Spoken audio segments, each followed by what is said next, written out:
사순절 5번째 주일입니다. 예배로 나오신 성도님들을 주님의 이름으로 환영합니다. 예배 가운데 힘을 얻고 용기를 얻고 주님의 사랑을 깊이 체험하는 시간이 되시기를 주님의 이름으로 축복합니다. 이제 함께 예배합니다. 하나님께 예배하는 사람은 영과 진리로 예배해야 합니다. 아멘.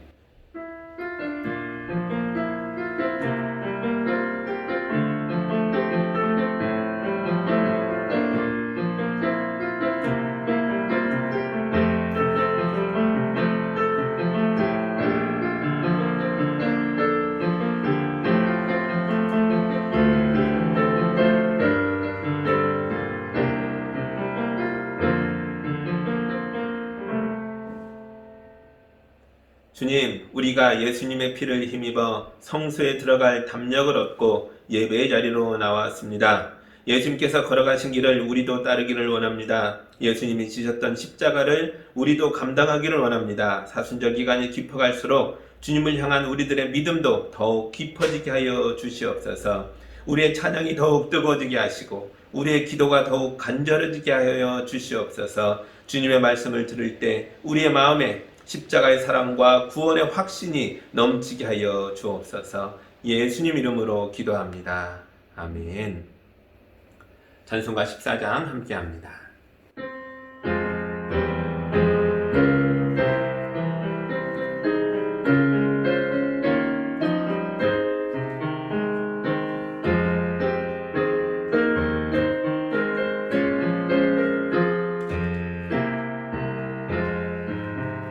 주의 하나님 하늘에 계시니 온 천하 만민 주 앞에 찬송하네.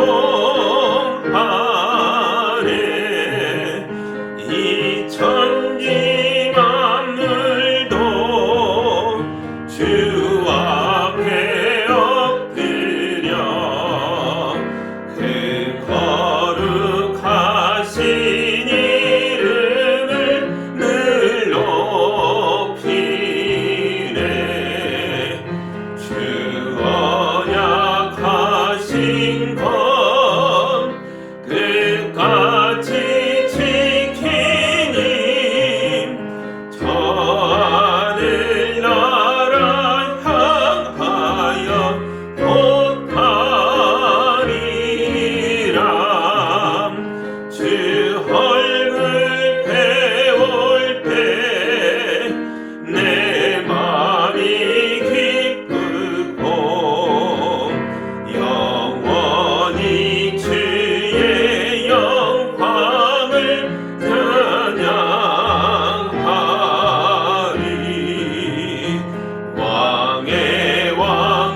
우리 한 주간의 삶을 돌아보며 주님께 우리의 잘못을 고백하고 용서받는 기도를 함께 드립니다. 예배자답지 못했던 것들을 다 고백할 때에 주님께서 우리를 회복시키시고 참된 예배자로 세우실 줄 믿습니다.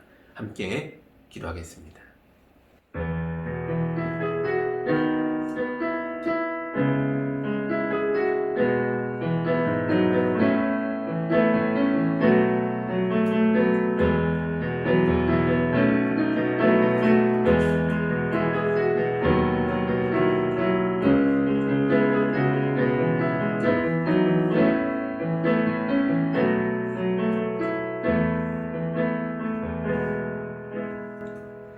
주님, 우리가 죄를 고백함으로써 예수님의 십자가에다가 우리의 죄악도 같이 못 박기를 원합니다.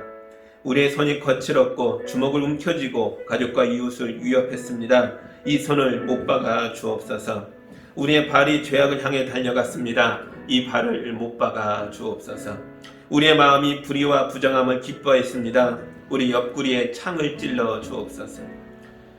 우리 머리가 생각이 불순하고 더러웠습니다. 우리의 머리에 가시관을 씌워 주시옵소서. 그리고 예수님이 부활하셨던 것처럼 주님과 더불어 새 마음, 새 생각, 새로운 손과 발을 가진 거룩한 하나님의 자녀로 다시 태어나게 하여 주시옵소서. 예수님 이름으로 기도하옵나이다. 아멘. 이제 우리 주님의 용서와 치유와 화해의 말씀을 들으시기 바랍니다. 내가 분노가 북받쳐서 나의 얼굴을 너에게서 잠시 가렸으나 나의 영원한 사랑으로 너에게 긍휼을 베풀리라. 나는 너의 속량자인 여호와이니라. 아멘. 용서받은 자로서 사도신경으로 우리의 신앙을 함께 고백하겠습니다. 나는 전능하신 아버지 하나님 천지의 창조주를 믿습니다. 나는 그의 유일하신 아들 우리 주 예수 그리스도를 믿습니다. 그는 성령으로 잉태되어 동정녀 마리아에게서 나시고 본디오 빌라도에게 고난을 받아 십자가에 못 박혀 죽으시고 장사된 지 사흘 만에 죽은 자 가운데서 다시 살아나셨으며 하늘에 오르시어 전능하신 아버지 하나님 우편에 앉아 계시다가 거기로부터 살아있는 자와 죽은 자를 심판하러 오십니다. 나는 성령을 믿으며 거룩한 공교회와 성도의 교제와 죄를 용서받는 것과 몸의 부활과 영생을 믿습니다. 아멘. 찬송가 254장 함께 찬양하겠습니다.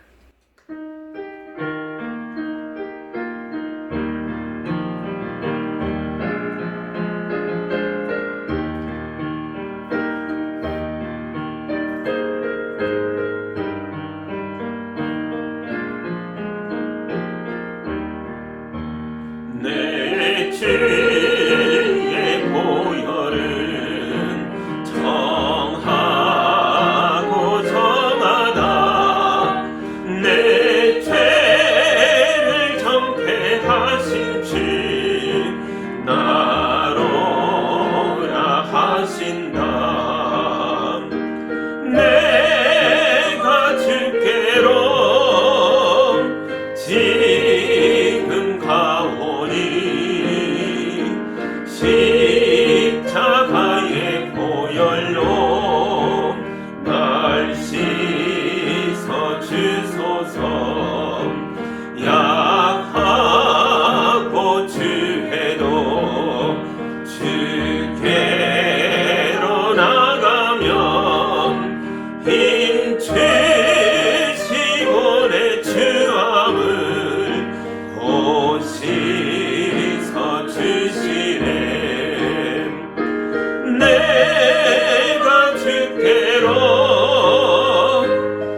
주소서.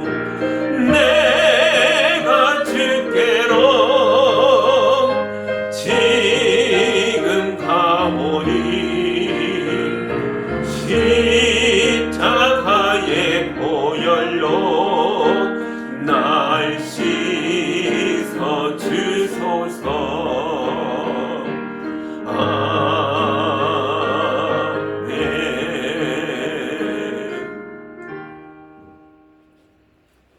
함께 기도합니다.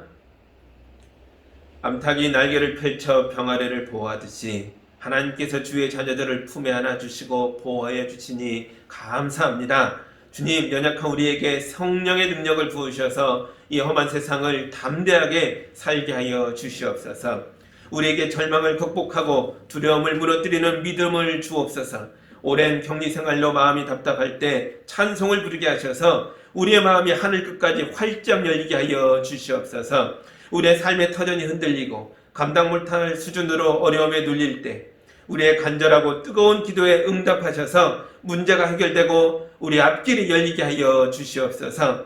하늘에서 주님의 뜻이 이루어진 것처럼 사랑하는 성도들의 가정과 기업과 교회를 통해서 이 땅에서도 주님의 뜻이 이루어지게 하여 주옵소서. 이 땅에 교회를 세우셨는데 코로나로 모이지 못해 교회 모임들이 약해졌습니다. 그러나 우리 성도들의 가정마다 교회가 세워지게 하여 주셔서 영적인 교회들이 모든 가정에서 더욱더 활발하게 활동하게 하여 주시옵소서. 눈이 녹으면 눈 밑에 숨어있던 더러움과 추함이 드러나듯이 코로나 사태로 덮여있던 우리 사회의 연약함이 더 크게 노출되고 있습니다. 주여, 우리 교회에 힘을 주셔서 드러나버린 세상의 연약함을 돕고 치유하는 데에 하나님의 역사를 이뤄가는 교회가 되게 하여 주시옵소서.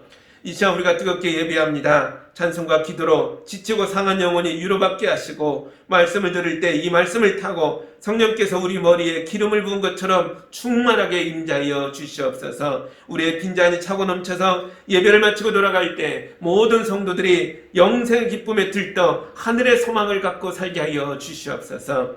이 시간 영상으로 예배하는 모든 가정마다 주님이 임재하셔서 하늘의 복과 위로로 채워 주시옵소서. 예수님의 이름으로 기도하옵나이다. 아멘.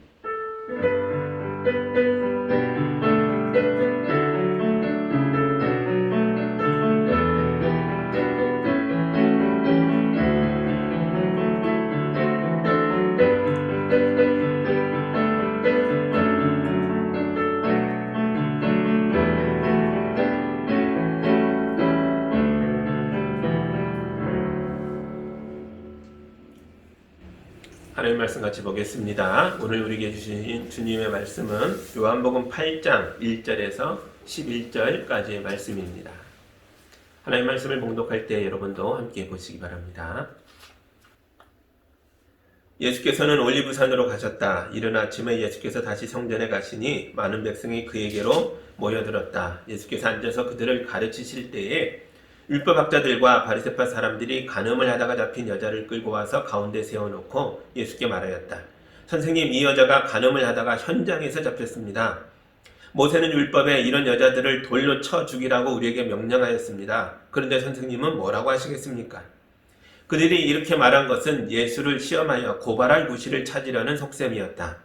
그러나 예수께서는 몸을 굽혀서 손가락으로 땅에 무엇인가를 쓰셨다.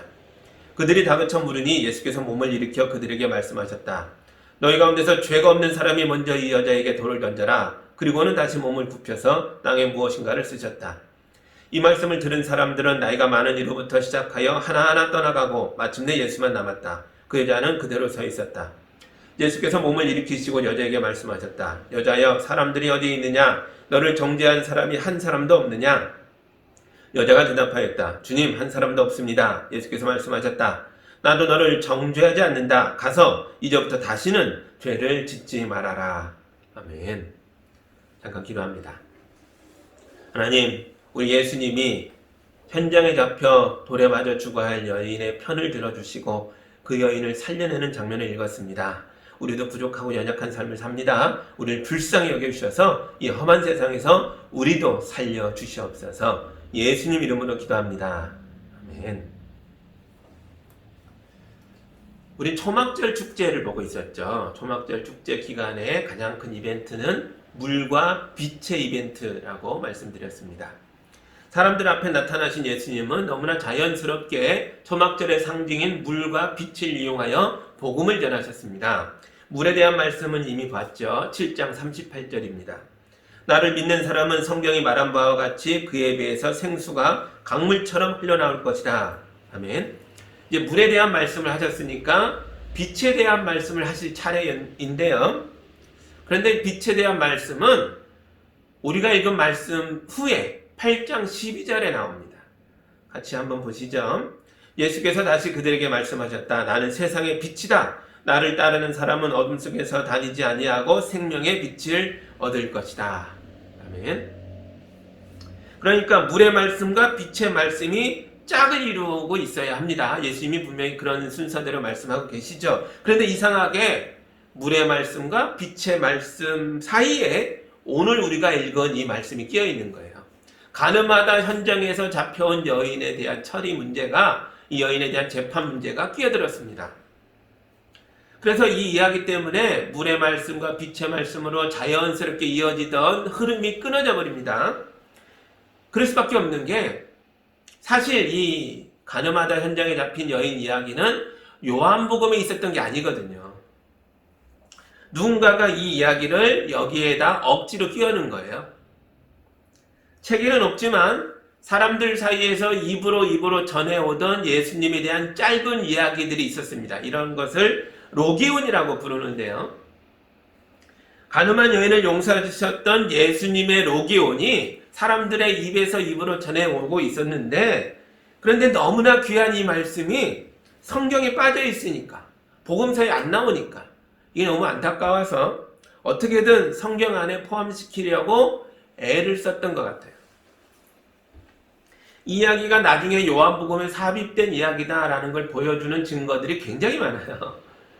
학자들 세계에서 전문적으로 밝혀낸 이야기들은 너무 깊고 어려우니까 그런 것은 좀 빼고 아주 간단하고 쉬운 증거들을 몇 개 말씀드릴게요.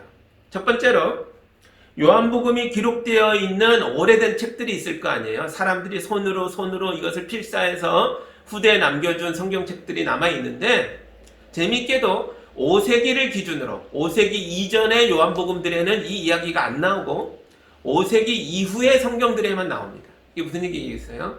5세기쯤에 로기온 이 말씀이 요한복음의 이곳에 끼어들었구나 라는 걸 짐작할 수 있죠.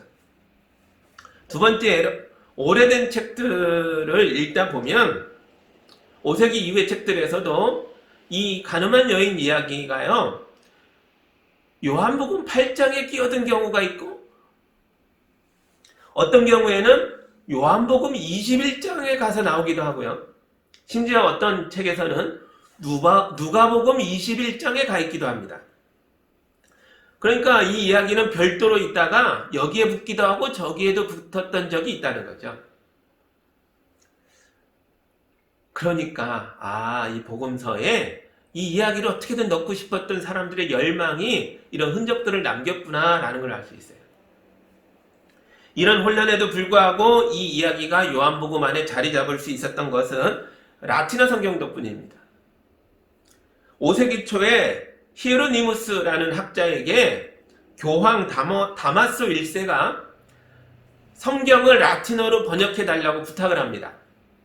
이때 만들어진 라틴어 성경을 불가타역이라고 부르는데요. 히에로니무스가 만든 번역서죠. 그때 히에로니무스가 이 이야기를 헬라어에서 번역하면서 라틴어로 옮기면서 요한복음 8장에다가 같이 옮겨놓은 거죠. 그 이후로 천주교회가 로마 가톨릭이 이 불가타역을 최고의 성경으로 공인해 주면서 지금까지 요한복음에 포함된 제 8장에 있는 이야기로 우리에게 전해져 온 겁니다. 이제 여러분 중에는 이 본문이 요한복음의 본래 것이 아니라면 빼버리지 왜 그냥 여기다 놔두는 겁니까? 라는 질문이 생기는 분이 있을 거예요. 당연한 겁니다. 그런데 이 본문을 성경에서 빼지 못하는 이유는 5세기의 성도들이 어떻게든 이 본문을 요한복음에 넣고 싶었던 것과 똑같은 이유 때문이에요. 그게 뭐냐면 이 본문을 읽다 보면 모두에게 버림받은 이 여인을 살려주고 구원해주는 예수님의 이야기에 우리 모두가 너무 큰 감동을 받고 가슴이 뛴다는 거죠. 이야기가 비록 단편적인 로기온이라 할지라도 실제 우리 예수님의 이야기인 건 맞거든요. 그래서 이 본문이 비록 어색한 자리에 놓여 있긴 하지만 도저히 빼버릴 수가 없었던 거예요. 지금도 그렇습니다. 이제 이런 기초 이해를 가지고 이 본문을 보겠습니다. 8장 1절과 2절을 보시죠.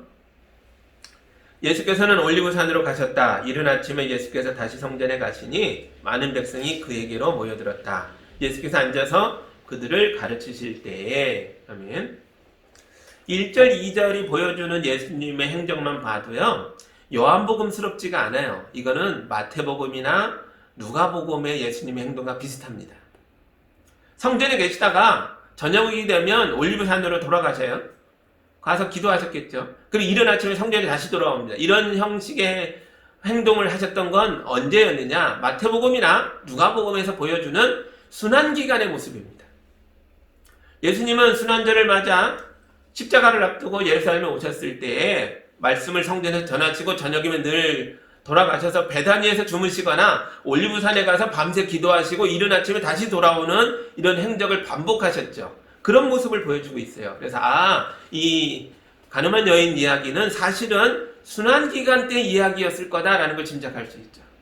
근데 지금은 순환절보다 6개월 앞선 초막절 때잖아요. 그러니까 순환주간에 볼 수 있는 모습이다라는 걸 짐작할 수 있습니다. 예수님이 이른 아침에 예루살렘 성전에 와서 말씀을 가르치셨는데요. 그때에 율법학자들과 바리새파 사람들이 가늠하다 잡힌 여인을 끌고 왔습니다. 그리고 예수님에게 이 여자를 어떻게 할까요? 라고 물어봅니다. 4절과 5절이죠. 예수께 말하였다. 선생님, 이 여자가 간음을 하다가 현장에서 잡혔습니다. 모세는 율법에 이런 여자들을 돌로 쳐 죽이라고 우리에게 명령하였습니다. 그런데 선생님은 뭐라고 하시겠습니까? 여기서 주목해야 할 건 간음의 현장에서 잡혀온 사람은 이 여자뿐이라는 거예요. 이 여자와 함께 음행을 행하던 남자는 어디 간 걸까요? 자기 혼자 살겠다고 현장에다 사랑하는 여자를 버려두고 도망간 겁니까? 그렇다면 대단히 비겁한 놈이죠. 또 하나 주목해야 할 건 이 사람들이 정말 율법대로 여자를 죽일 생각이었다면 현장에서 처벌을 했을 건데 이상하게도 남자들이 여자를 끌고 예수님 앞에까지 왔다는 점입니다. 남자가 도망가든 말든 내버려 두고 여자만 질질 끌고 예수님 앞에 온 거예요. 이거 뭔가 음모의 냄새가 나죠. 이들이 이 여자를 예수님 앞에 끌고 온 목적이 뭡니까? 6절에 나오죠. 보시죠. 그들이 이렇게 말한 것은 예수를 시험하여 고발할 구실을 찾으려는 속셈이었다. 그러나 예수께서는 몸을 굽혀서 손가락으로 땅에 무엇인가를 쓰셨다. 사람들이 이 여자를 이용하여 예수님을 고발할 구실을 만들 속셈이었습니다. 그런데 이게요, 아주 잘 짜인 덫입니다. 예수님이 할 수 있는 대답은 두 개밖에 없잖아요. 죽여라 또는 살려라. 이거밖에 없잖아요. 어느 쪽이든 예수님에게 큰 문제가 됩니다. 죽여라 그러면 나는 죄인을 구원하고 생명을 주려고 왔다라고 하셨던 가르침이 다 거짓이 되는 거예요. 그리고 죽이지 마라 그러면 이건 율법을 어기는 게 되니까 예수님은 성경이 예언한 메시아가 아니게 되는 겁니다. 성경이 예언한 메시아인데 어떻게 율법을 어깁니까? 이래도 걸리고 저래도 걸립니다. 그렇다고 대답을 미루고 도망갈 수도 없어요. 지금 예수님이 성전 광장에서 말씀을 전하는 중이었어요. 엄청나게 많은 인파가 그 앞에 있었겠죠. 더군다나 초막절이었든 6월절이었든 명절 기간인 건 사실이니까 굉장히 많은 순례자들이 있었을 겁니다. 이 많은 주변의 사람들 앞에서 도망갈 수가 없죠. 죽이든 살리든 양자 간에 하나를 선택해야만 하는 상황에 빠진 겁니다. 그런데 보세요. 율법학자들과 바리새파 남자들이 아주 정확한 타이밍에 여자를 잡아서 예수님 앞에 데려왔잖아요. 이건 너무 이상하지 않습니까? 어쩌면 이건 이 남자들이 어디에 가면 이런 여자를 잡을 수 있는지를 훤하게 깨고 있었던 것 같아요.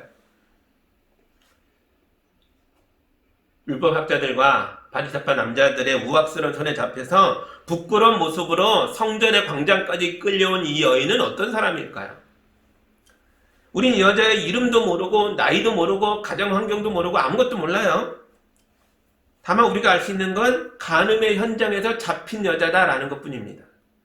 그런데 남자들이 정확한 타이밍에 정확한 장소를 급습해서 이 여자를 잡아왔다는 것을 생각해보면 이 여자는 성매매를 하던 직업 여성일 가능성이 대단히 높다는 거죠. 만약 이 여자가 성매매를 하는 직업 여성이었다면 남자가 함께 오지 않은 게 당연하죠. 그 남자는 이 여자를 자기 돈으로 산 물건처럼 취급하고 있으니까요. 사랑의 대상이 아니었습니다. 인격의 대상이 아니었어요. 욕망만 취하다가 자기에게 불리해질 것 같으면 언제든 던지고 버리고 도망갈 수 있는 대상이었습니다. 그리고 이런 직업 여성들이 활동하는 건 비밀이 아니었어요. 예루살렘의 남자라면 어디 가면 이런 여자들을 볼 수 있는지 누구나 다 알 정도였다는 거죠. 그리고 어쩌면 이 여자를 잡아온 남자들 중에도 이런 여성들의 손님이었던 사람들이 꽤 있었을 겁니다. 그 시대 문화가 그래요.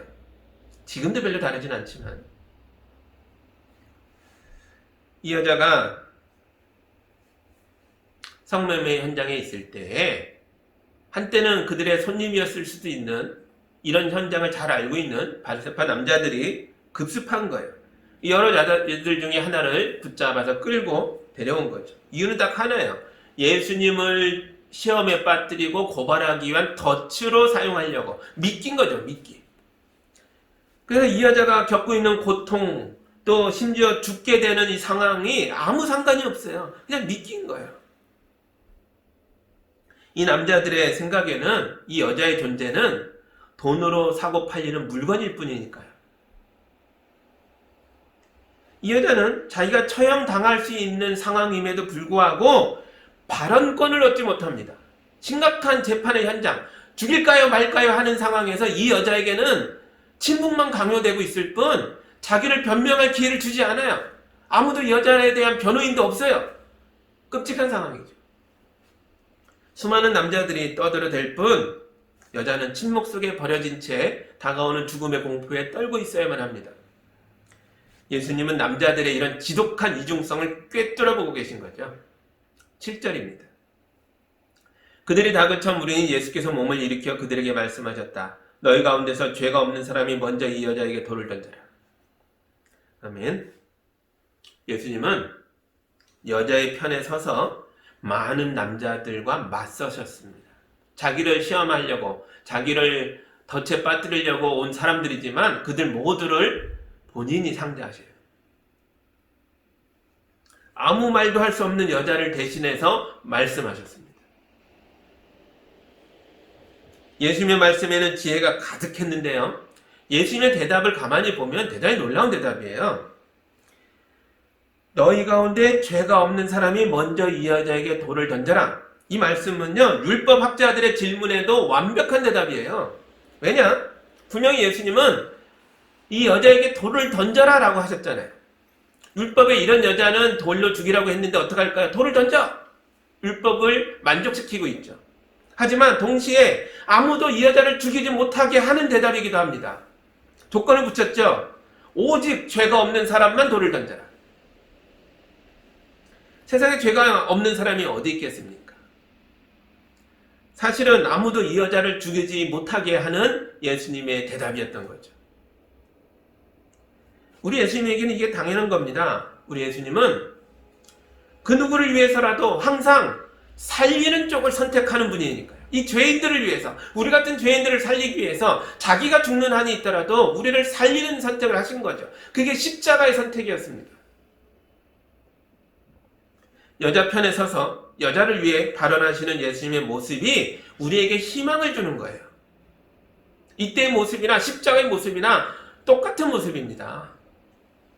거대한 세력에 눌려서 고통을 겪고 있음에도 불구하고 침묵을 강요받을 때가 있습니다. 지금은 이 여자지만 때로는 우리 자신일 수도 있어요. 최근에 미얀마 사태에서 보듯이 군대와 경찰이 시민들에게 총을 쓰고 몇백 명을 죽이고 있어요. 그런데도 정부가 인터넷을 끊어버리고 언론을 통제해서 미얀마 국민들에게서 말을 뺏어갔습니다. 침묵하게 만든 거예요. 세상에 알려지지 않게 눌러버리는 거예요. 이때 예수님처럼 교회가 이들을 대신하여 말하기 시작했죠. 여러분도 사진을 봤을 거예요. 어떤 수녀님이 시위대와 군대 사이에 서서 무릎 꿇고 울며 손을 들고 막아서는 장면입니다. 이분이 무릎 꿇고 기도했더니 군인들이 감히 이 시민들을 향해 총을 쏘지 못했어요. 미얀마는 대부분이 불교인들이죠. 불교 국가잖아요. 그런데 이 수녀님이 무릎 꿇고 기도할 때에 부인들이 총불을 겨누질 못했습니다. 이 수녀님이 그때 울고 계셨잖아요. 본인도 되게 무서웠겠죠. 그러나 예수의 제자로서 가만히 있을 수가 없었던 거예요. 그래서 자기 목숨을 걸고 시위대의 방패막이가 되어줌으로써 사랑과 자유를 위한 거대한 외침이 되었던 것입니다. 이 사진이 전 세계로 전송되면서 우리도 가슴이 뜨거워지고 미얀마 백성들의 이 피 맺힌 외침을 우리가 들을 수 있었던 거죠. 지금은 그들의 이야기지만 예전에 우리 이야기이기도 했죠. 광주 사태라든지 우리도 이런 피 흘림의 침묵을 많이 강요받았죠. 이런 위험이 그래서 과거 이야기입니까? 아니라는 거죠. 이 남자들이 함정을 파고 덫을 놓으려고 지금 와 있는 거잖아요. 예수님에게는 이게 현실이었고 우리에게도 이런 현실들이 여전히 존재한다는 거죠. 말 몇 마디로 물러갈 상대들이 아닙니다. 수녀님의 사진이 전 세계에 전송됐다고 해서 미얀마의 쿠데타와 자기 백성을 죽이는 일들이 멈춰진 게 아니에요. 예수님은 이 남자들과 기싸움을 시작하셨어요. 살기등등한 남자들을 홀로 맞서고 계십니다. 8절 보시죠. 그리고는 다시 몸을 굽혀서 땅에 무엇인가를 쓰셨다 하면 예수님이 땅에다 무엇을 쓰셨는지 그 내용은 알 수가 없습니다. 엄청나게 많은 다양한 추측들이 있어요. 성경 말씀을 쓰셨을 것이다. 그래서 예레미야 17장 13절을 썼을 것이다. 나중에 한번 찾아보십시오. 땅에 글을 쓰는 이야기가 거기 나옵니다. 그렇게 생각하는 분들도 있고 어떤 분들은 이 남자들의 죄를 조목조목 땅에다 쓰심으로써 그들이 뭘 쓰나 봤다가 자기 죄가 써있는 걸 보고 그들로 하여금 이 깨달음 속으로 몰고 가셨다 뭐 이렇게 보는 사람들도 있습니다. 그런데 성경이 안 나오니까 뭘 썼는지는 다 추측일 뿐이고요. 가장 확실한 건 이런 예수님의 땅에 글을 쓰는 행위를 통해서 시간이 지체됐다는 건 분명합니다. 이런 모습은 이 여자를 어떻게 할까요? 대답을 촉구하고 다그치는 남자들을 조용하게 만들었을 거라는 거죠.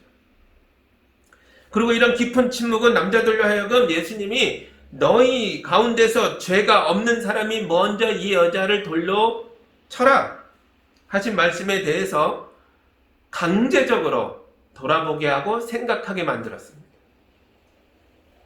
그리고 그 결과입니다. 9절입니다. 이 말씀을 듣는 사람들은 나이가 많은 이로부터 시작하여 하나하나 떠나가고 마침내 예수만 남았다. 그 여자는 그대로 서 있었다. 아멘. 남자들이 모두 떠났는데요. 놀랍게도 나이가 많은 연장자 순서대로 떠났습니다. 이건 죄가 많은 순서대로 떠났다는 걸 보여주는 거예요. 대단히 충격적인 장면이에요. 왜냐하면 여기서 말하는 죄는 사실 우리가 시시콜콜 모든 죄를 말하는 게 아니고 아주 구체적으로 음행의 죄, 간음의 죄를 기초하고 있거든요. 거룩한 척하고 율법학자들과 바리새파 남자들의 이런 우아하고 거룩하고 남의 죄를 지적하는 이런 모습 뒤에 그들의 내면에 감춰진 거는 똑같았다는 거죠. 나이가 많은 사람들부터 젊은이에 이르기까지 이 모든 남자들이 음행에서 자유롭지 못했습니다. 사실 이들 가운데 음행의 죄가 없는 사람이 단 한 명도 없었습니다. 그럼에도 불구하고 이들은 가늠한 여자를 붙잡아 죽이겠다고 끌고 온 거죠. 예루살렘이지만 고대 세계, 로마 세계의 영향을 받던 곳이잖아요. 로마의 퇴폐 문화를 우리가 잘 알고 있죠. 그것이 로마가 지배하는 모든 세상에 퍼져 있었죠. 예루살렘도 예외가 아니었습니다. 똑같이 간음을 해도 남자는 괜찮지만 여자는 죽어야 한다. 이게 이 시대의 법이었습니다. 이런 남자와 여자 사이의 사회적인 불평등은 고대 사회로부터 현대에 이르기까지 조금도 나아지지 않았다는 거죠. 지금도 남자의 음행은 철저하게 숨겨지고 심지어 사회적으로 존경받을 만한 사람으로 사는 것도 가능하다는 거죠. 영화계의 유명한 감독과 유명 남자 배우들이 여배우들을 성적으로 착취한 일들이 있었습니다. 스포츠계의 남자 감독들이 여자 선수들을 성적으로 학대한 일도 있었습니다. 일본에서 대지진이 있었을 때 피난민 구호소에서 엄청나게 많은 성폭력이 일어났다는 보고가 있습니다.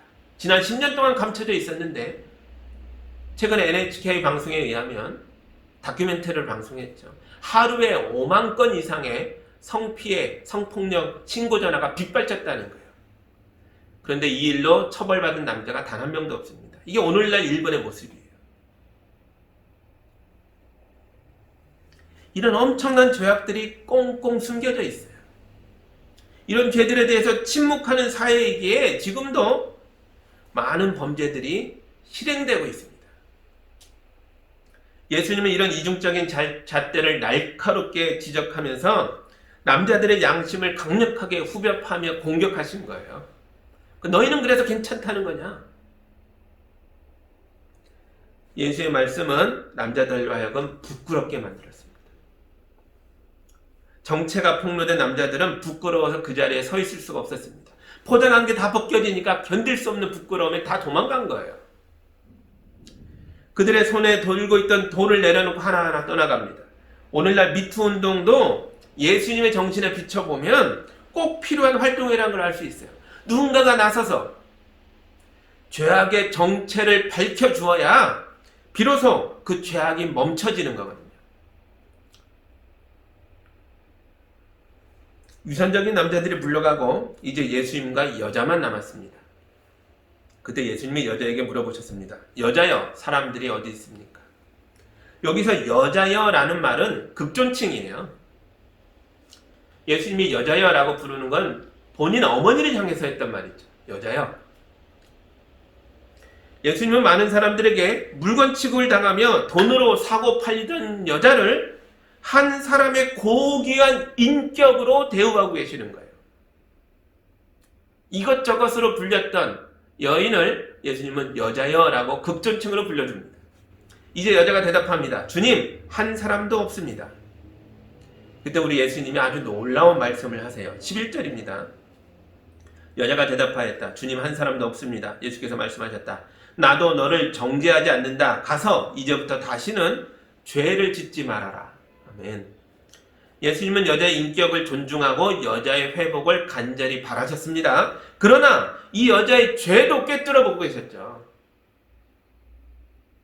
이 여자가 다시 회복하고 사람답게 살려면 가서 자기 일상으로 돌아가서 다시는 죄를 짓지 말아야 합니다. 다시 매운 길로 돌아가서 돈으로 자기 몸을 사고 파는 데에 또 내어놓으면 고통이 끝이 없을 것이고 생명의 위협도 다시 찾아올 거라는 거죠. 스스로도 자기 자신을 존귀하게 대해야 한다는 거죠. 예수님이 인격적으로 여자여 불러줄 때에 스스로도 그걸 받아들여야 한다는 겁니다. 여러분, 새 출발을 하려면 먼저 과거와 결별을 해야 합니다. 과거와 헤어지려면 엄청나게 격렬한 싸움을 해야 해요.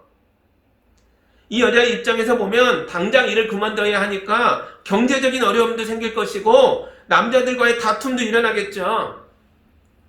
사회적인 비난이 더 크게 올 수도 있어요. 네가 언제부터 착한 척하고 언제부터 깨끗한 척하는 거냐? 그럴 수 있죠. 이런 격렬한 싸움을 예수님이 하라는 거예요.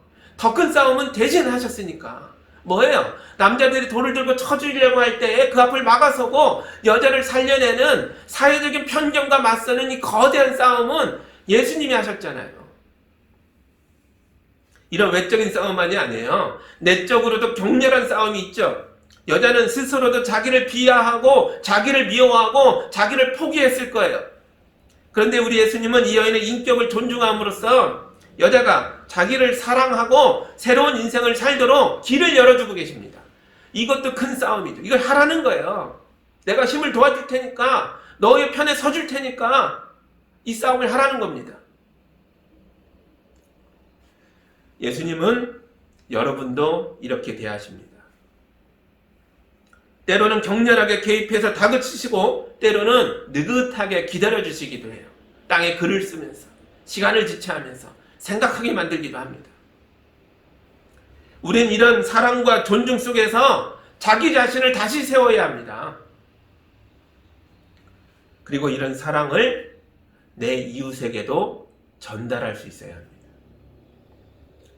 아버지로서 자녀에게 기대하는 건 내 아이들이 자기 인생의 주인이 되어서 자기 발로 이 땅에 서는 거잖아요.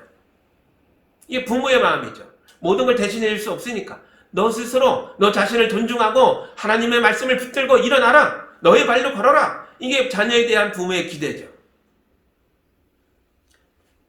이 일을 위해서 때로는 아이들과 격렬하게 투쟁해야 할 때도 있겠죠.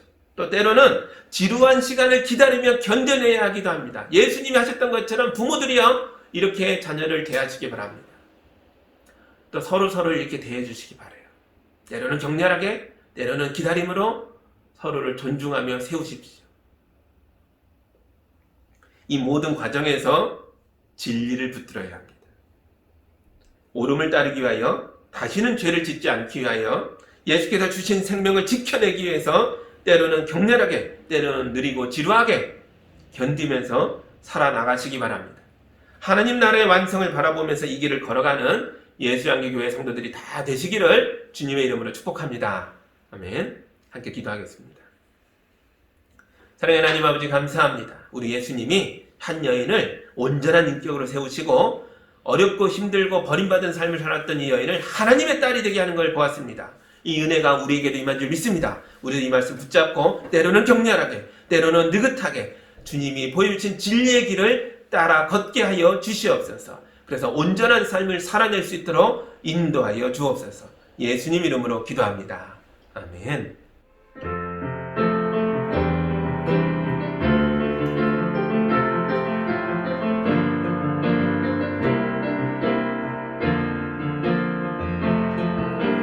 사랑의 나는 있는 곳에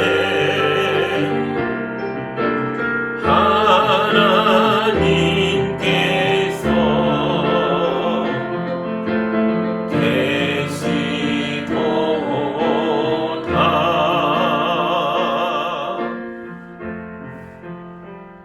사랑의 하나님 아버지 감사합니다. 우리 성도들에게 은혜를 더하시고 복의 복을 더하셔서 이 험한 세상 담대하게 살 수 있도록 인도해 주셔 감사합니다. 우리 성도들 주님의 이름으로 심고 주님의 이름으로 거두었습니다. 귀한 예물 올려드리오니 주의 영광 받아 주시옵소서. 이 귀한 예물을 통해 하나님의 뜻이 이 땅에 펼쳐지게 하여 주시옵소서. 우리 성도들 몸이 약한 자들이 있습니까? 주님이 은혜를 덧입혀 주셔서 강하고 담대하게 하여 주시고 부족한 것들을 채우셔서 이 땅에서 거룩한 삶을 살 수 있도록 인도하여 주시옵소서. 이 귀한 삶을 나만 누릴 것이 아니라 내 가족과 이웃과 나눠주는 하나님의 사람들로 살 수 있도록 축복하여 주시옵소서. 예수님 이름으로 기도하옵나이다. 아멘.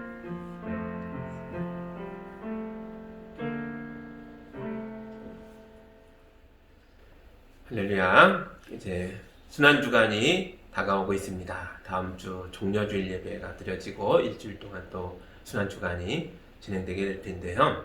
이 귀한 시간을 어떻게 보내시겠습니까? 주님의 말씀을 깊이 묵상하면서 더욱더 우리 예수님께 다가가는 시간이 되길 바랍니다. 주님이 그 시간들을 통해서 여러분을 더 담대한 하나님의 사람들로 세우실 줄 믿습니다. 아멘. 이제 마지막 찬양, 결단의 찬양 심차게 부르시고 또 한 주간을 예수님 닮은 가운데 살아내겠습니다.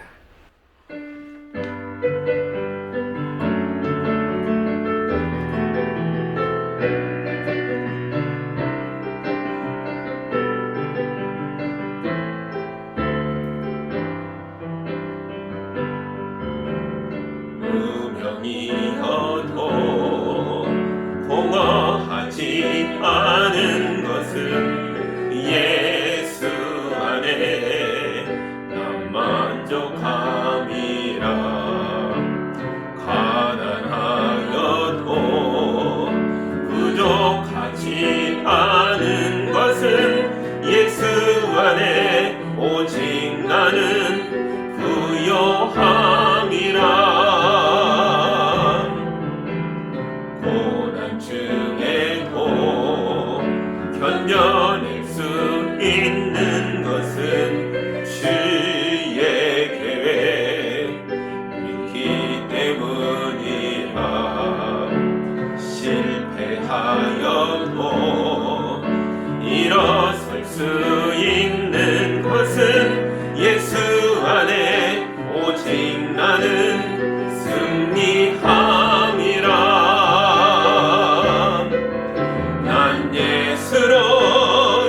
난 예수로 예수로 충만함이라.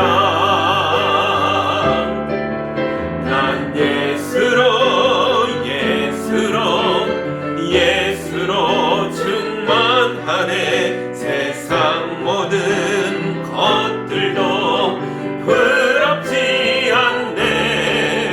난 예수로 예수로 예수로 충만하네. 영원한 왕 내 안에 살아 계시네.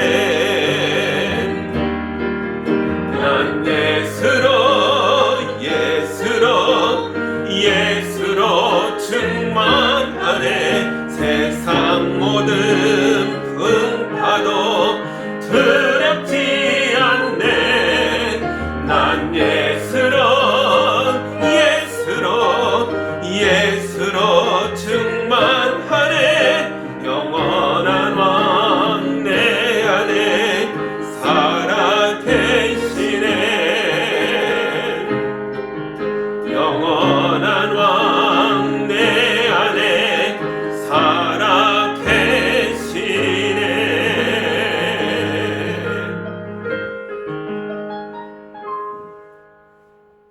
이제는 우리 주 예수 그리스도의 은혜와 하나님 아버지의 크신 사랑하심과 성령님의 인도하심과 교통하심이 예수 말씀 붙잡고 나를 존중하며 새로운 삶을 꿈꾸며 과거와 결별하고 하나님의 뜻을 향해 담대하게 살아나가는 예수한교회 성도들과 그들의 가정과 삶의 터전 위에 이제로부터 영까지 함께하기를 간절히 축원하옵나이다. 아멘.